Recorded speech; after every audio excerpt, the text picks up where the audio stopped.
Maka itu baru umur 20-an minta kawin, tobat kamu. Iya, nanti akhirnya mamanya lebih lucu dari anaknya. Lebih kecil-kecil sudah minta kawin. Enggak lucu itu kalau mamanya lebih lucu dari anaknya. Lagi serius, semua karena pola pikir kita. Kalau pola pikir kita selevel dengan pola pikir bapak kita, waduh, hidup Kristen itu jadi indah. Saya ulangi, ayat 21. Berdoalah Ishak kepada Yahweh untuk istrinya, sebab istrinya itu mandul. Yahweh mengabulkan doanya, sehingga Ribka istrinya itu mengandung. Tetapi anak-anaknya bertolak-tolakan di dalam rahimnya. Dan ia berkata, jadi menderita waktu Ribka ini mengandung.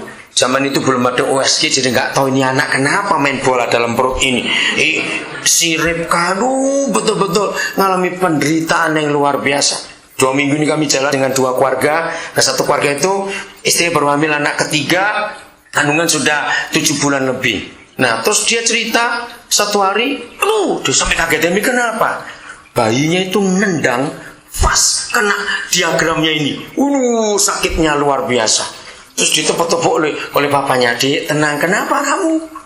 Besoknya ditendang lagi. Nah, saudara, anaknya ngajak guyon. Tapi dia nggak tahu bagian mana ini nendang ini. Hebat sekali. Nah, ini mereka dua. Ribka tidak tahu, Ishak pun tidak tahu kalau mereka ini kembar. Itu nggak tahu. Waktu dalam penderitaan, Ribka berdoa. Jika demikian halnya, mengapa aku hidup? Bayangkan, jadi ingin mati. Saudara, betapa menderita mengandung 2 anak kembar yang bertolak-tolakan itu. Dan ia pergi, ini penting, garis bawahi saudara. Biasakan untuk apa saja dalam hidup kita, pergilah minta petunjuk kepada Yahweh, kepada Bapa di surga. Katakan amin. Amin.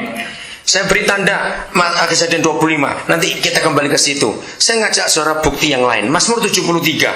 Ya, Mazmur 73. Ini cara kita belajar firman Tuhan. Jadi karena nggak ada dokter, ahli kandungan, nggak ada USG, ya Ribka ya datangnya kepada Bapa di surga. Kenapa anak ini begini? Aku tersiksa dalam kandungan ini. Akhirnya dia minta petunjuk kepada Yahweh.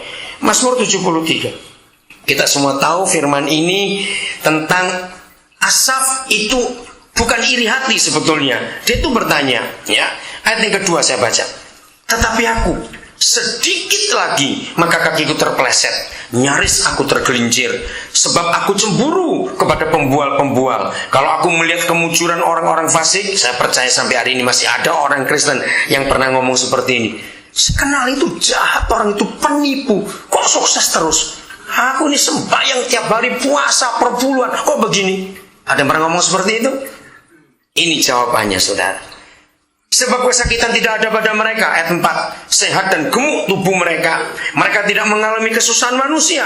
Dan mereka tidak kena tulah seperti orang lain. Sebab itu mereka berkalungkan kecongkakan dan berpakaian kekerasan. Karena kegemukan kesalahan mereka menyolok. Hati mereka meluap-luap dengan sangkaan. Mereka menyindir dan mengata-ngatai dengan jahatnya. Hal pemerasan dibicarakan mereka dengan tinggi hati. Mereka membuka mulut melawan langit dan melawan Tuhan. Dan lidah mereka membual di bumi. Sebab itu orang-orang berbalik kepada mereka, artinya ikut mereka, mendapatkan mereka seperti air yang berlimpah-limpah.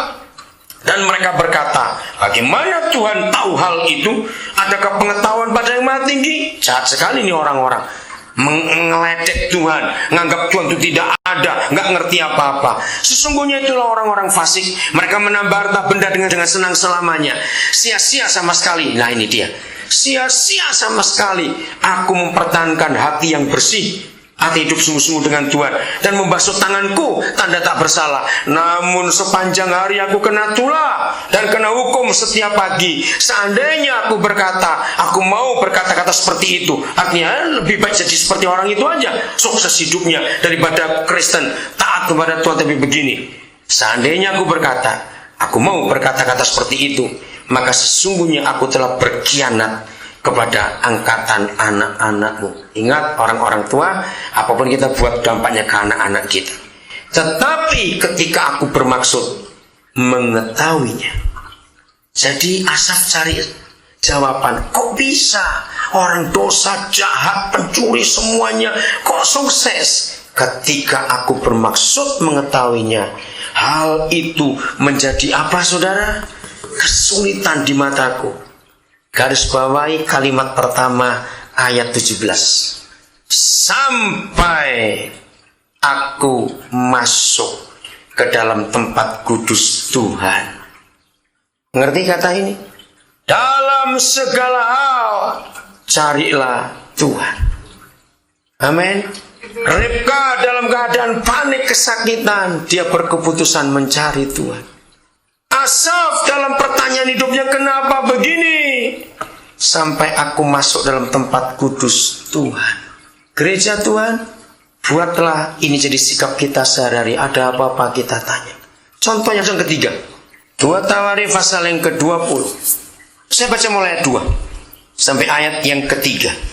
Datanglah orang memberitahukan Yosafat, ini raja, suatu laskar yang besar datang dari seberang laut Asin, dari Edom, menyerang tuanku. Sekarang mereka di Hasason Tamar, yakni En-Gedi, sudah dekat. Yosafat bagaimana?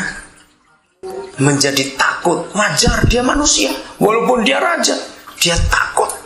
Saudara, mari hari ini kita belajar berkeputusan dalam kondisi apapun juga. Ya, Ribka kesakitan. Asaf punya pertanyaan, rasa nggak adil. Kenapa yang jahat kok bisa sukses, bisa begini? Aku sungguh-sungguh tidak. Yosafat punya ketakutan. Tapi ketiga-tiganya punya hal yang sama. Ayo baca bareng-bareng setelah kata menjadi takut, 1, 2, 3. Lalu mengambil keputusan untuk mencari Yahweh. Ia menyerukan kepada seluruh Yehuda supaya berpuasa. Garis bawahi, keputusan ini penting. Saudara, percayalah, masalah itu nggak ada yang besar, nggak ada yang kecil. Sama seperti dosa, tidak ada dosa besar, nggak ada dosa kecil. Sebab bagi Papa di surga, masalah itu masalah, dosa itu dosa. Renungkan ini. Selama kita menjadi Kristen, belum punya konsep yang benar tentang pola pikir kita, yang harus menjadi pola pikir Papa surgawi, maka sampai kapanpun juga kita selalu membeda-bedakan masalah dan membedakan dosa. Buat Papa kita tidak. Begini saya beri contoh. Seperti iman. Nggak ada iman besar, nggak ada iman kecil. Buat Papa ada atau tidak iman itu, ukurannya tidak penting. Maka Yesus berkata, kalau toh kamu punya iman sebesar biji sawi pun, kamu bisa memindahkan gunung. Jadi bukan besar atau kecil iman itu, bukan besar atau kecil masalah itu. Contohnya, kenapa kalau ada orang kena sakit kanker baru puasa? Kenapa kok nggak sakit panu juga puasa? Lo ngerti maksudnya? Kan sama sakitnya, walaupun cuma panu. Nah, selama saudara masih membedakan kanker itu lebih besar dari panu, saudara salah sebagai orang Kristen. Di hadapan Bapa nggak ada ukuran. Masalah itu masalah, dosa itu dosa. Jadi begini, siapa masih beranggapan sampai hari ini dosa itu ditimbang? Jadi kalau dosa besar, nerakanya dalam. Kalau dosa kecil, nerakanya apinya cuma semata kaki. Enggak. Awas yang punya konsep seperti itu. Jadi dosa itu nggak ada ukuran SML, itu cuma baju yang ada. Oke? Begitu pula masalah nggak ada yang SML, itu cuma baju saja. Neraka juga bukan seperti kolam renang, catat itu baik-baik. Ya, kolam renang ada yang dangkal untuk anak-anak. Neraka tidak ada sama dalamnya. Jadi dianjurkan, kalau berbuat dosa jangan tanggung-tanggung. Rugi. Lo serius, sekalian yang gede. Sama-sama ke nerakanya ngapain? Kita tidak berzina, tapi suka lihat situs porno. Sama goblok. Baca itu baik-baik. Sama itu. Lu dengarkan ini baik-baik. Mulai hari ini semua kita harus punya konsep yang benar tentang Bapa kita. Amin. Harus mengerti kebenaran ini. Jadi ingat, dosa nggak ada SML. Jadi kalau saudara mau berzina sekalian aja, ngapain ngintip-ngintip goblok. Ini loh, maju aja. Toh ke neraka juga. Kalau mau nyuri juga begitu, jangan cuma 50.000 nanggung. Yang gede sekali, sekalian nyemplungnya sudah. Catat ini baik-baik, saudara. Ini pola pikir Papa kita. Katakan amin.